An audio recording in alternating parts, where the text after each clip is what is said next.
कल्याण में कोरोना से एक की मौत, 3 मरीजों पर उपचार जारी।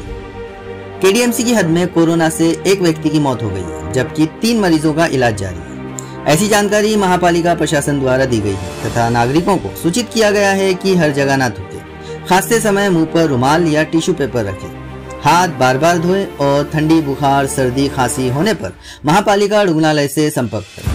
कल्याण के रुक्मणीबाई रुग्णालय और डोंबिवली के शास्त्री नगर हॉस्पिटल में आइसोलेशन वार्ड की भी व्यवस्था की गई है, जहां पर ऑक्सीजन की सुविधा भी है। इसके अलावा कल से RT-PCR भी उपलब्ध कराए जाएंगे। वैसे अस्पताल में 3 मरीजों की तबीयत बेहतर है, ऐसी जानकारी महापालिका आयुक्त बोरकर साहब ने दी। सध्या कल्याण डोंबिवली महानगरपालिकेच्या हद्दीमध्ये एकूण आजपर्यंत 4 रुग्ण कोविडचे सापडलेले आहेत। त्यापैकी एकाचा मृत्यू झालेला असून इतर 3 रुग्णांवर उपचार सुरू असून त्यांची तब्येत स्टेबल आहे।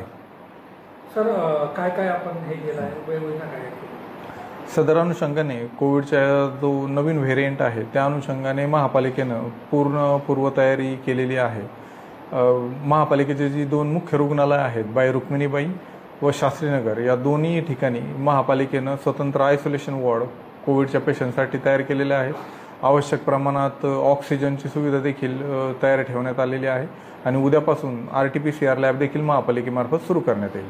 सर नागरिकांना काय आवाहन करण्यात आलं आहे? नागरिकांना कल्याण डोंबिवली महानगरपालिकेच्या वतीनं असं आवाहन करण्यात येत आहे की आपल्याला कुठल्याही प्रकारची श्वास घेण्याच्या संदर्भातील कुठलीही अडचण जाणवली किंवा अडथळा जाणवला आणि कोविड सदृश जर लक्षणे दिसून आली तर आपण कृपया तात्काळ तपासणी करून घ्यावी आणि आयसोलेशनमध्ये जाणं जसं कोविडच्या पहिल्या 3 वेव्हमध्ये होतं तोच प्रोटोकॉल यावेळी देखील लागू राहील। आपण आयसोलेशनमध्ये जावं आणि त्याचबरोबर योग्य उपचार देखील घ्यावेत।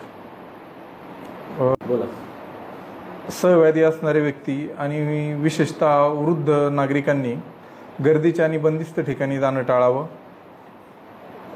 बाहेर फिरत असताना किंवा बाहेर वावरत असताना आपण मास्कचा वापर करावा, वारंवार हात धुवावेत।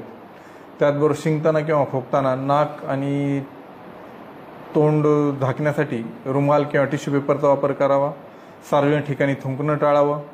सर्दी, खोकला, ताप, अंगदुखी, घशामध्ये खवखवणे अशा प्रकारचे जर का प्राथमिक काही लक्षणे दिसून आली तर आपण तात्काळ आपल्या नजीकच्या वैद्यकीय अधिकाऱ्यांकडे संपर्क साधून आपली तपासणी करून घ्यावी।